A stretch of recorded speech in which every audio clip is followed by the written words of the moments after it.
Today's talk is sponsored by CRST International. We are so grateful for their continued support. And today I'm pleased to introduce our speaker, Judita Matyášová.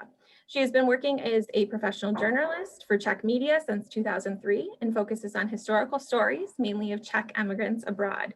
Judita studied journalism, oral history, and longevity studies at Charles University in Prague. She has been a lecturer of journalistic genres for students in their final year of their master's program at Charles University since 2017.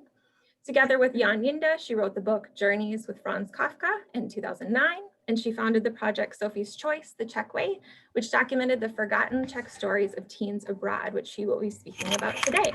So please welcome Judita Matyášová.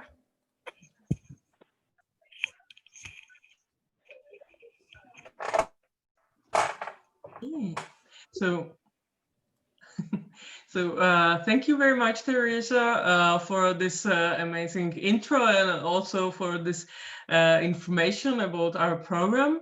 And as you said, I'm mainly focused on stories, forgotten stories. And today I will present you one of my, let's say, the biggest detective stories. I spent more or less 5 years with this research, and I will tell you how all this started. So I will share the screen, and I hope all of you will see my presentation.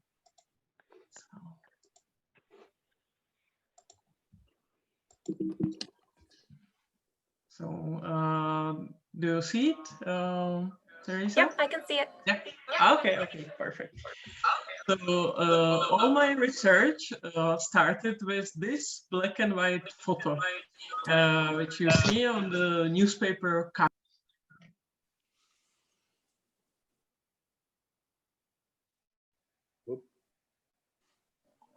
Sorry, we lost you. I think it muted accidentally.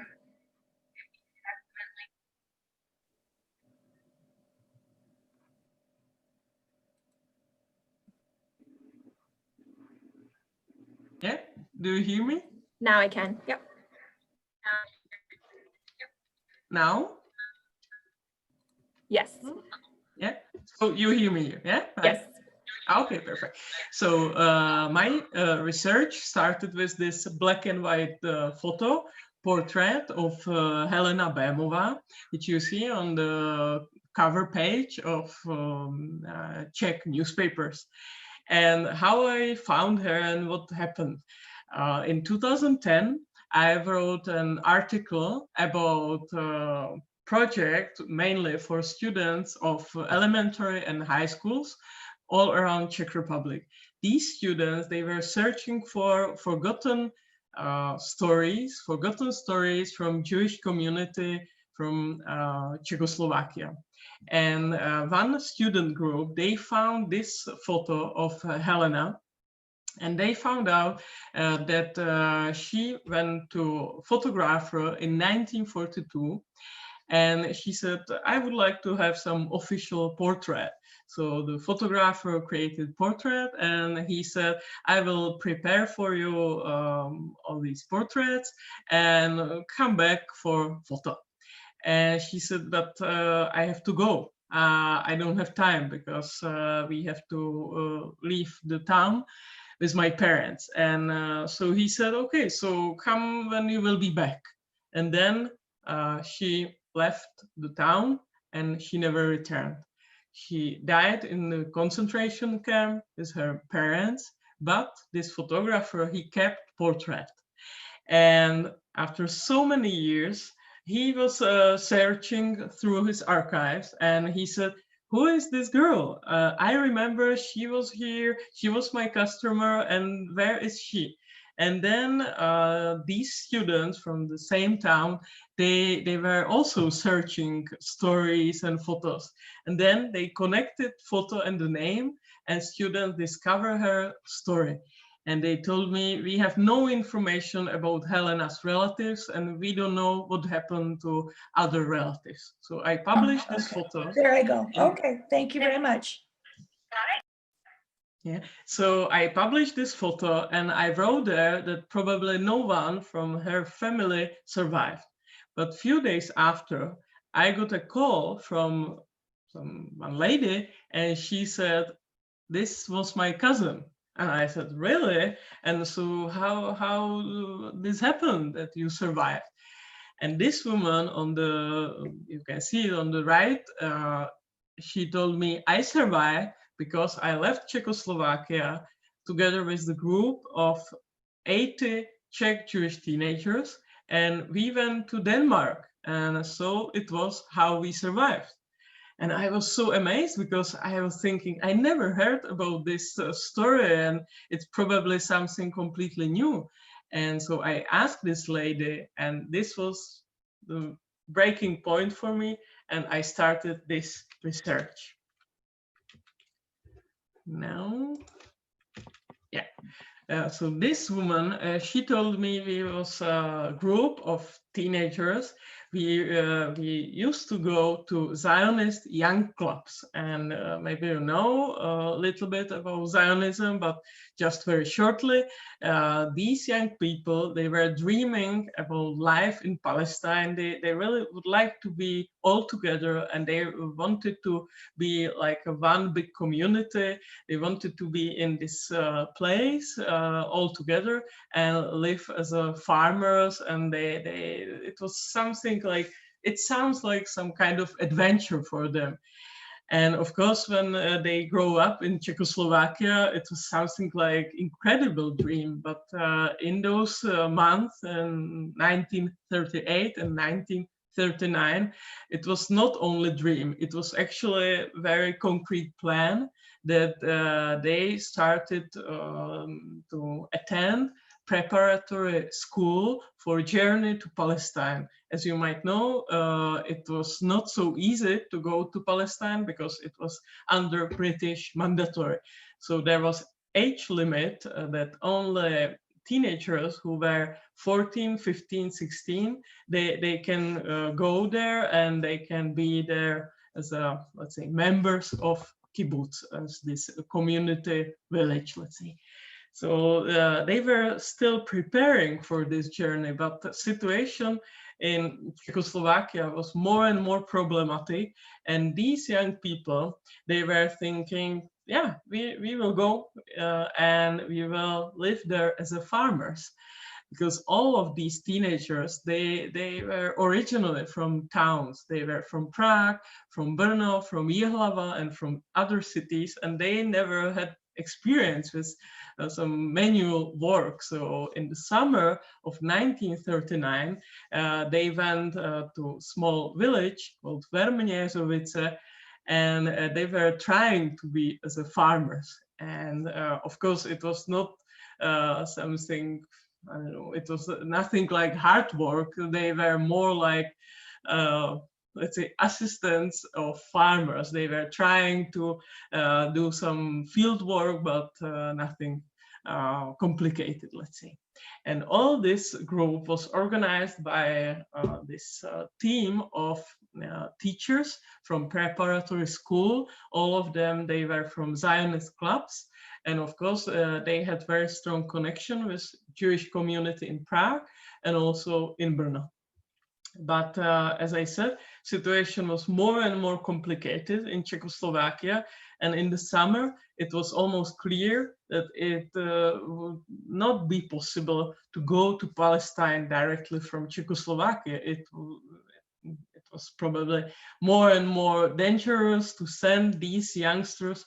So this team of teachers, they were trying to find some other country because they were thinking we will send them to some other country, they will wait there maybe some weeks or months, and then they can go to Palestine. So they found Denmark. Actually, it was something very unique because, as you might know, not so many European countries accepted Jewish refugees, but in Denmark, they were so lucky because there was like a NGO organization or humanitarian organization called Women's League for Peace and Freedom. And it was an organization where usually wives of some important personalities, as wife of mayor or wife of doctor, they were really ready for humanitarian help. And so these ladies, they decided, okay, we will help to these Czech Jewish teenagers, but not only Czechs, but also teenagers from Central Europe. And they decided that they will find foster families in Danish countryside, and these foster families will take care of these youngsters. And after some weeks or months, they can go to Palestine. And I have to say that it was very emotional when I found in Danish regional newspapers, I found their announcement saying something like, Danish mothers, open your heart, open your arm for these desperate Czech children, because they are in real danger. And if you don't help them, they will die. And I had no idea that so many Danish foster families, they decided to help. As I said, all of these Czech youngsters, they were from cities, and suddenly they were in Danish countryside, and they told me, you know, I knew horses or cows only from pictures. I never saw them, and suddenly they were in the farms. And especially for boys, it was really like one big adventure, because they were finally like real farmers, and they really enjoyed this work as a farmers. And what was so important that this was rescue operation for young people, and they were suddenly far from home, and suddenly they have to adapt into new life. Some of these youngsters, they became very quickly so close to Danish foster family that they told me, this family, it was like my second family in Denmark. I felt so good there. But Czech youngsters, they were not so happy in foster families. They were saying, you know, they just needed cheap labor power, and they helped us, but we were useful for them. So it was not all the time so shiny happy. It was sometimes very problematic, these relationships in foster families, because you have to imagine that of course, teenage time, it's complicated. And if you imagine that you are far from home, you don't understand language, it's completely different lifestyle. And so it's not easy, but I have to say that at least half of these Czech youngsters, they felt very good in foster families.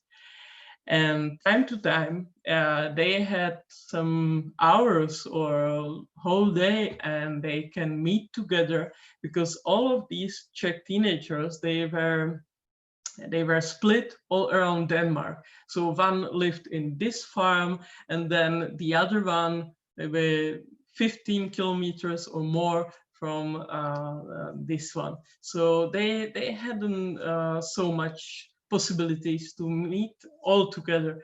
But if they had time to be together, then they shared all these joys and sorrows, and they were so strongly connected. And when they told me so much about this friendship, I was really amazed how important was this relationship for them.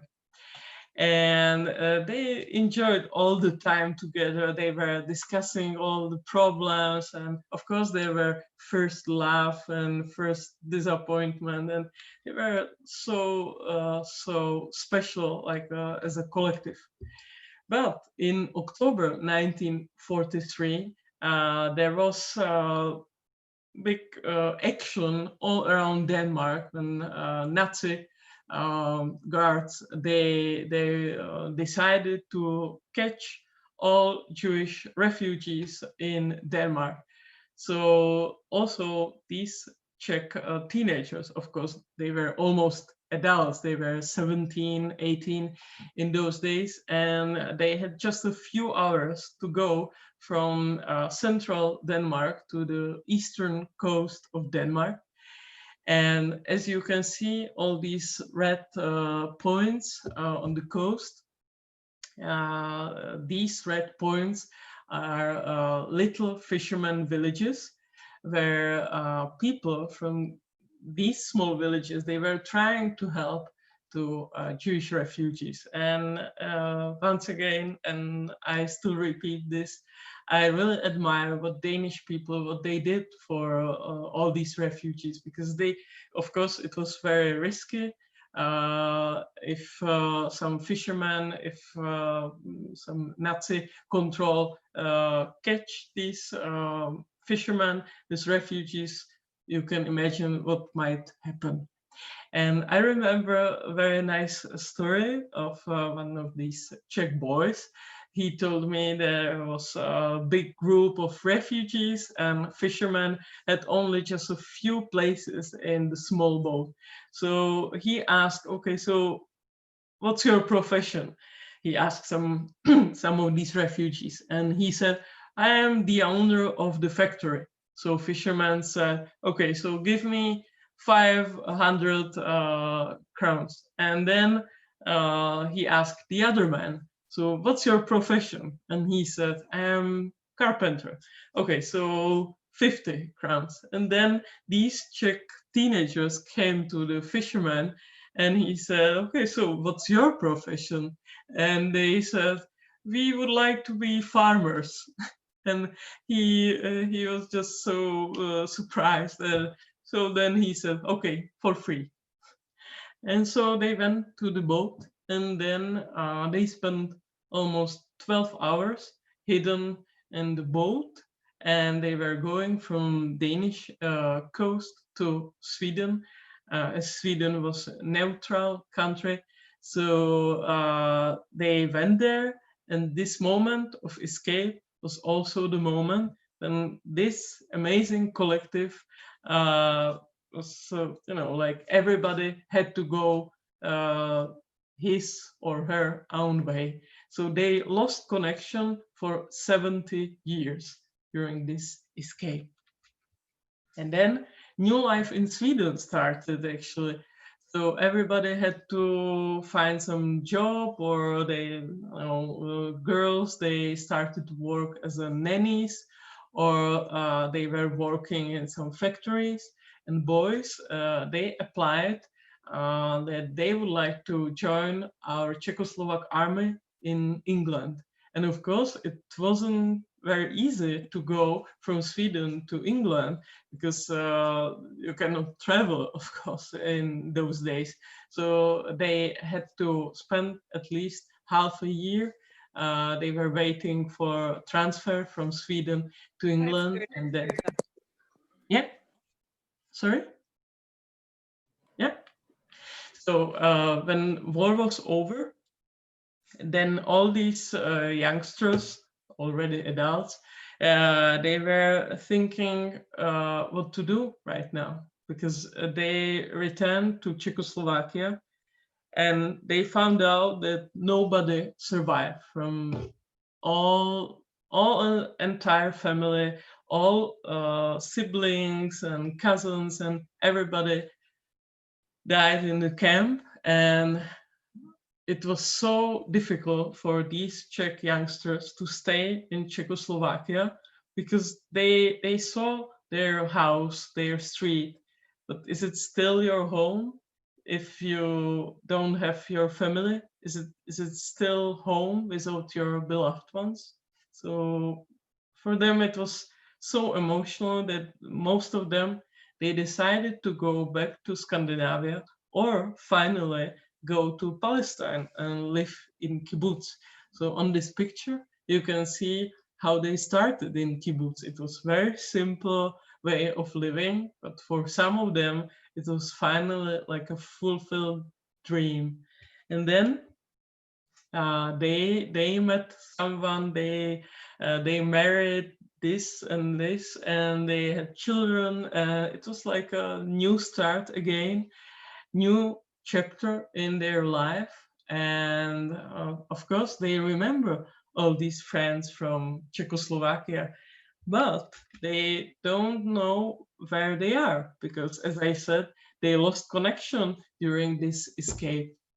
In 1989, one of these children, of course not children but adults, one of them, he decided to find contacts to these friends, and he did incredible job. He did incredible research all around the world, and he was not only searching for Czechs but also for all young people who survived Second World War in Scandinavia, in Denmark. And he found almost 700 young people, and he created this very important name list. And I have to say that at the beginning of my research, I was thinking there must be some book or some diploma work or something. So I wrote to Danish Jewish Museum, to Swedish Jewish Museum, of course Czech. Then I wrote to American institutions, to American archives, to Israeli archives, and usually I got only just very simple response. We never heard about this group, and I was thinking, wow, it's just crazy, because if nobody did research, I have to do something. I have to find these people, and all of them, they are 90 years plus. So I was thinking, so how I can find these people, because as there is no research, no more details in archives, so how I can find them? And then I got this idea that if Czech readers helped me, maybe Danish readers could help me. And so I found regional newspapers in Denmark, and I spoke with a Danish reporter, and I told him, look, these people, they spent 4 years in countryside, so probably someone might remember these Czechs, right? And he wrote this article. He put there all the names, and he put there photos, and also he wrote there that I will go to Denmark in a couple of days. And he wrote there, if you know something about these Czechs, so call me or write me. And then it was like a snowball, because I got, for example, this photo, and there was written, yeah, we have this suitcase, and it is full of Czech letters. And I remember someone from Czechoslovakia spent some months here. And then I got this incredible envelope with this small black and white photo. And on the photo on the right side, you can see Jensine. She was Danish foster mother during the war, and she was foster mother of Czech girl, of Hana. And on the photo, you can see Hana's daughter, Janet. It's the first moment when they met, and it was just so incredible. And you will hear more about this reunion in other presentation. And then I met Edita, and she told me it was amazing adventure when she was in Denmark, and she showed me this wooden suitcase, and she said, yeah, this suitcase I got from my mother, and I still have all my things from 1939. It's still there. And then I found this photo, and this girl on the, let's say, in the middle, her name was Judith, same as me. And then there's one boy, his name is Hardy. And Judith, I found her in Israel, in Haifa. And she said, I have no idea where all my friends, where they are. I lost connection with my friends. And then I found Hardy, and I found he lives maybe 1 hour from Judith, and they had no idea about this 70 years. And I said, so you have to meet, like, and I organized a reunion of these two people. It was organized in Jerusalem, in Yad Vashem, and it is a very famous museum and research center for Holocaust. And of course, there were their families, and everybody was so curious. So how is it after 70 years? Like, how is it? And Judith, she has such a special kind of humor. So she said, it is such a stupid question. So how is it? We are still like teenagers. And they were so amazing. They sit there maybe 4 hours, and they were just, yeah, tell me this and this. And I was just standing there and listening and observing. And then the others, they said, we want more. And I organized this big reunion, almost 50 people from all continents. They came to Israel, and not only survivors, but also the second family, and for a second generation. And for second generation, it was very important because most of them, they just had some kind of very simple information, something like, yeah, my mother or my father, he was originally from Czechoslovakia, and somehow he survived in Denmark. And I don't know how and why Denmark. And so this was the first time when they met these survivors, and when they could talk with them about all those details. And then I continue with this detective research all around the world. And then I published a book, including stories of these survivors. And so you can see some visuals from my book. There are chapters about these survivors, and also I described how was it for second and third generation, all these discoveries. And this is the final visual from my book. It's a chapter about Hana, as I mentioned her before. And I will tell you more about Hana and her story in a few minutes. So thank you very much for your attention. And now I think it's really a good time for questions. So if you have some questions, I'm here. Judita, This is Charlie Hiller. I just wanted to say this is really an incredible story and I think everybody should read your book because it's terrific. But one thing you should stress is how much of your life you've actually dedicated to this story and to getting these the research you've done, and not only that, but how you've gotten these people together. You consider them your children, and that you've done all this at your own expense. I think it's just fantastic what you've done. Yeah, thank you very much, Charlie. It's yeah, as I said, it's actually 10 years, and let's say the most intense time was first 4 or 5 years. And of course, it wasn't easy because of many reasons.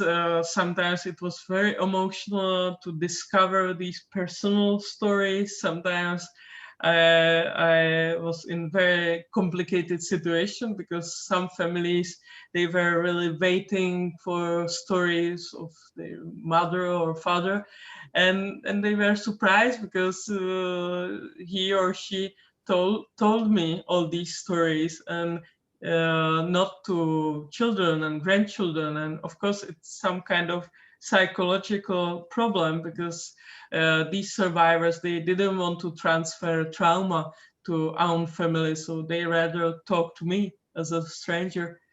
And so, as I said, like these 4 or 5 intense years, it was very important for all these stories. But also I had a feeling that when someone told me such a story, I have a responsibility for this story, and I have to follow the story and to do as much as possible to preserve this story, because I think it's just so amazing example how people, complete strangers, how they help to these youngsters. And I think it's also about parents and children and about unconditional love and friendship. So I just think it's something, some story which is so important, not only terrible stories, but also stories of hope and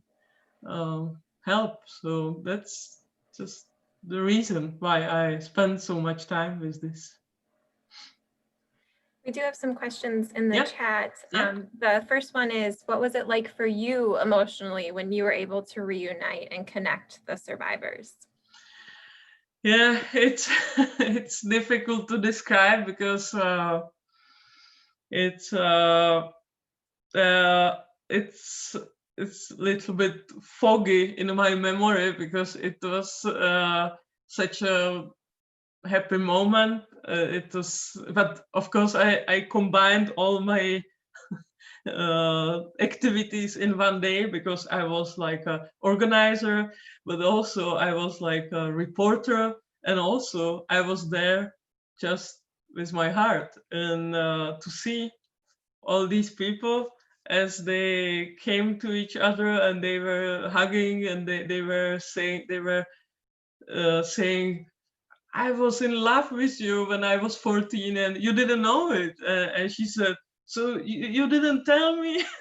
It was just so funny moments. And also, as I said, it was extremely important for second generation, because finally they can solve the mystery of this family history. And I have to say that all of these survivors, they had one special symbol when they left Czechoslovakia and when they went to Denmark, and this collective was there and there. So all of them, they had a small silver bell as a symbol of this collective.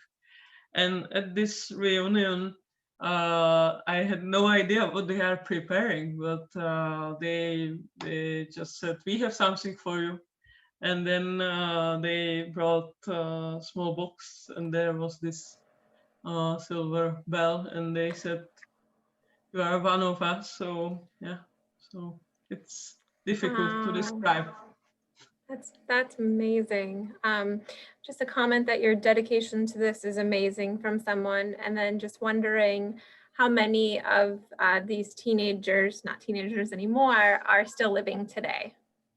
Yeah, I am afraid that most of them that you saw on the photo, they are not with us anymore. And as I said, it was so very, very last minute research, because these people, they were 90, 91, 92 years when I interviewed them. And I was very happy that not only for the book, but also I wrote a script for a documentary movie, and we followed some of these survivors, and we could go with them. We were in Israel, of course, in Denmark and Sweden, and I saw our film so many times, but all the time I was just so happy that we kept these moments. And as Charlie mentioned, this was one of the most painful part of the whole project, that I was trying to find financial support. It was really so difficult, because in Czech Republic, some people from companies and foundation, they said, oh, it's more like Danish story. And then in Denmark, they said, it's more like a Czech story. And in Israel, they said, everybody has such a story, you know? So and Really? you don't know what to say, like, and I quit my job. I quit my job in newspapers because when this snowball in Danish newspapers started, there were more and more stories that I couldn't combine this intense work with work in newspapers. So I was as a freelance, and all the time when I saved some money, I invest into some flight ticket or something. And this was somehow very strange because, yeah, but I did as much as possible. That's incredible that you did that. And I'm sure all of us here are grateful for that, and especially the families and the people involved. We do have quite a few more questions. Your students now of journalism, how much or how little are they interested in history? Oh, actually, it's very different level of knowledge, because some of them, they already, I don't know if we mentioned this, but right now I'm in Denmark as a guest teacher. We didn't, okay. So right now I am in Denmark as a guest teacher at it's the only one Danish media school. And here we have international group of students. We have students from Pakistan, from Guatemala, from Russia, I think 50 nationalities. And I had lectures for them, not only about some basic journalistic genre, but also we discuss dilemma when you work with survivors and when you discover something in the archive and it's something completely different what you know from survivor, and then it's really something very emotional, and I think it's very important to discuss such a topics with my young colleagues, and I have to say it's not easy for me to talk such a topic, to discuss such a topics through internet, because usually I talk to the audience and I can see faces, but I am very surprised how these young people, how they react and how what they think about historical stories, and I'm very happy that I can share with them this experience. So yeah. Can you talk a little bit more about what their lives were like day to day on the Danish farms? Can you again? Sure. Yeah. The question is, can you talk a little more about what the teenagers' lives were like on the Danish farms from day to day? Yeah, I think it was just very easy, because they have to work as all other Danish farmers, and as I said, mainly for boys, it was somehow easier. They somehow enjoyed this work, but for girls, I think that girls in this teenage time, they are maybe a little bit more sensitive, and they are more, it's somehow difficult for them to cope with this completely new situation. And I will tell you more when I will show Hana's presentation, because she was very critical, and she was very, yeah, we can say very angry, because she didn't agree how they behaved to her. And so yeah, we will talk about this. Sure. So just one more question, and then yes, because I do want you to be able to talk about Hana, and I think that'll answer some of these questions too. What did you learn from the letters between the teenagers in Denmark and their families still in Czechoslovakia? And how often were they able to write, and how much of a connection did they still have? Yeah, from letters like between parents and children, or? Yes. So you talked about those letters. If the teenagers were still able to keep in contact with their families in Czechoslovakia. Of course, communication was more and more complicated because of censorship and because of this complicated way how you can send a letter from occupied Czechoslovakia to Denmark. So it went through Red Cross, and of course it was censored. And all these children, they told me that their parents, they never described any kind of special details how terrible is situation in Czechoslovakia, because all these parents, they were more like they were asking, okay, so is it everything okay in foster family, and tell me more about your daily routine. So they were so much focused on this. And I have to say that sometimes you have stories, you have rescue stories, and you have one, let's say, superhero who organized a rescue operation. But this is the story of so many heroes, and the first position is definitely for parents, because if these parents, if they didn't decide this terrible moment, and they were thinking, okay, so I am sending my children or my child somewhere, and that's the most important thing right now, and I just believe that's good for him or her. And I think no one would ever imagine the moment when you have to decide, you have two children and one is over or under age limit. So this was also something what I found out during all those interviews, that when I spoke with survivors, they had no problem to talk about parents, but they had big problem when they described something about siblings, because they felt so guilty. I could go to Denmark and I survived, but my younger brother or my older brother, he couldn't. That's so sad. Well, I think that would be a good segue then for you to specifically talk about Hana and her experience. We do have some time still. Okay, perfect. So share the screen. Share. So do you see the screen? Is it okay? Yes. Yeah. Okay. So as I mentioned, Hana, I said she was very critical, and she was very special for different reasons. And here I will tell you more about her story and her family. And so she was originally from Kolín. It's not far from Prague. And she moved with her parents to Prague when she was 6 or 7 years.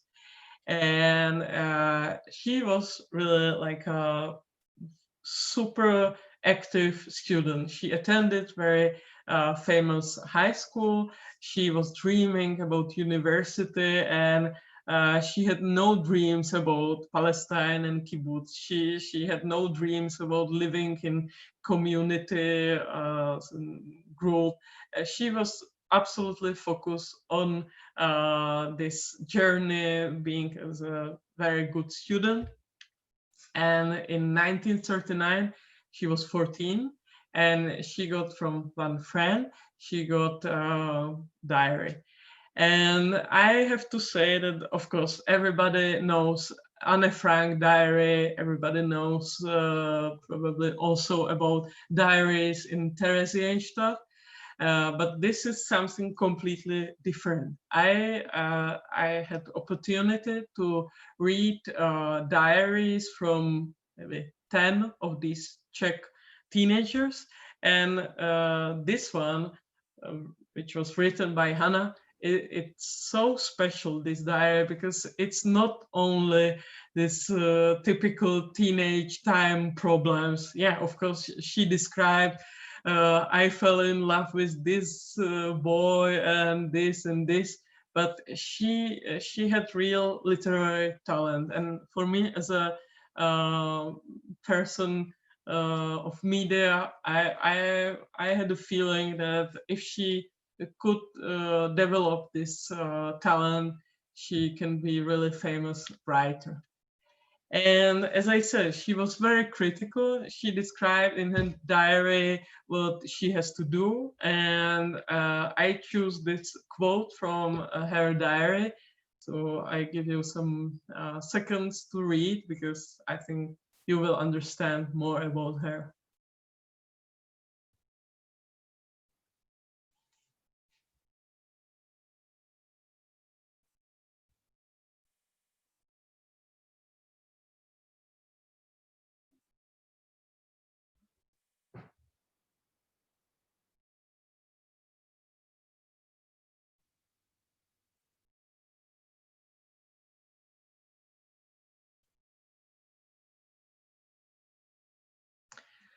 So, Teresa, do you think I can continue? Yes, yeah, we actually have 10 minutes still. Yeah, okay. So, of course, Hana enjoyed being with her friends, and she described this in her diary. But as I said, she described also problems with foster family. And in 1941, when she already had experience in 2 or 3 foster families, she moved to foster family. It was a young couple. The name was Nigard, and they had newborn Mons. And Hana, she was suddenly so happy, because these young people, they were much closer to her than the previous foster parents. And she described in her diary that she's almost like adult, and she feels such a responsibility, and she really enjoyed being with Mons. But in October 1943, she escaped as all other Czechs, and this connection was interrupted almost forever. It's written here forever, but almost.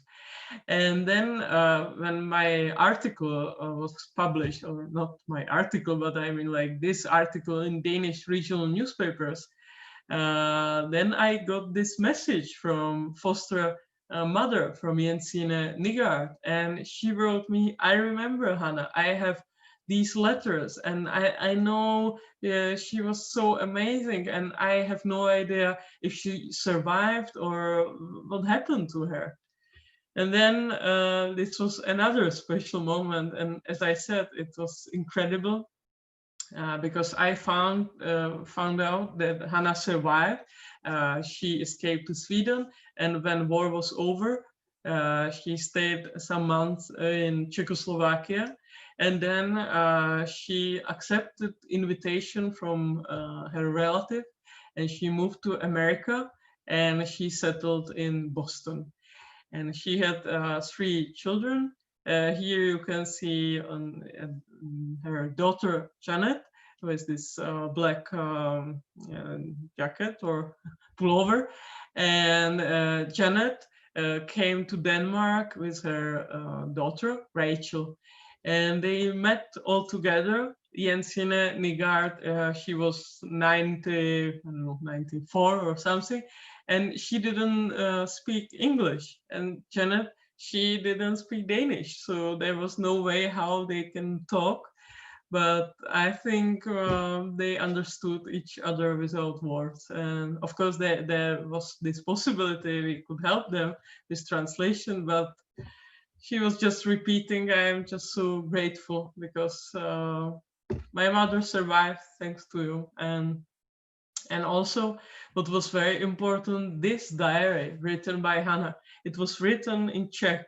And Janet, she had no idea what's inside, because she doesn't speak Czech. And so then I found for them translator, and so she could read all the stuff in the diary. And here I'm with Jensine and with this little monks, not little now, but this is this little boy, as Hana described. She was very happy when she could be with him. And that's the opening of my exhibition, the first exhibition in Denmark, in the town called Næstved. And then my exhibition was shown in other Danish cities. And this is the photo of the second generation, as I said, for Janet and for her family. It was something, it was not so new. She knew, let's say, a lot of things about Hana, but here she got more and more information. And as I said, Janet and Rachel, they decided to find more and more information. And Rachel, Hannah's granddaughter, she's professional photographer, and she decided to create a long-term project. And she visited all places, not only in Czech Republic, but also in Denmark and in America. And she photographed and interviewed people who were important for Hana. And they started this project in Kolín. They visited a synagogue where Hana used to go, and they were very surprised because they'd never been there. And of course, for them as Americans, so many things was completely new, and they wanted to know more and more details. And then, of course, they traveled again to Denmark, and Janet went back to Boston, and Rachel, she stayed, I think, several weeks or maybe 1 or 2 months. She was staying at the farm of Jensine Nygard's family. And what was so special, when Rachel had wedding, they had, let's say, 2 weddings, one here at this Danish farm and the other one in Boston. And then Rachel became more and more creative in her project. She is not only a photographer, but also she is author of educational program, and she cooperates very closely with Holocaust Memorial Museum in Washington. And so I'm very happy that she really follows all these footsteps of her grandmother of Hana. And I'm happy that I could be there at this starting point. As I said, in this American family, they knew a lot, but they found their own way how to preserve this unique story. So it's just very shortly about Hana and her family. That's fascinating. Thank you so much. I'm going to look into we share the same sky, and hopefully we can share that here at the museum too. Sure. There were a couple questions, so I just want to clarify. Your book is only in Czech, correct? No. It is in English? Yeah. Oh, it is? Okay, well, we will get it then. I thought it was only in Czech. Yeah, and also my film, we have the film with English subtitles, and I have to say that it's always very interesting to see reactions of different audience. For example, here in Denmark, they have different reactions. There's one funny moment when Hana describes how Danish boys, how they are, because she wrote something like, they are so handsome, but they are so stupid. And for Danish audience, it's something like, ha ha ha, you know. So I was very happy that I can show this film here at the university. And of course, I had screenings in Israel and Czech Republic and other countries, and hopefully one day in America. Yes, absolutely. Absolutely. We will talk afterwards. Well, we're right on the 1 hour, so just to be respectful of everyone's Yeah. time, Yeah. Judita, thank you so much for joining us today. This was wonderful. I think everyone learned a lot and is very moved by these stories and by your work, so we really appreciate you. I just want to say thank you again for joining us.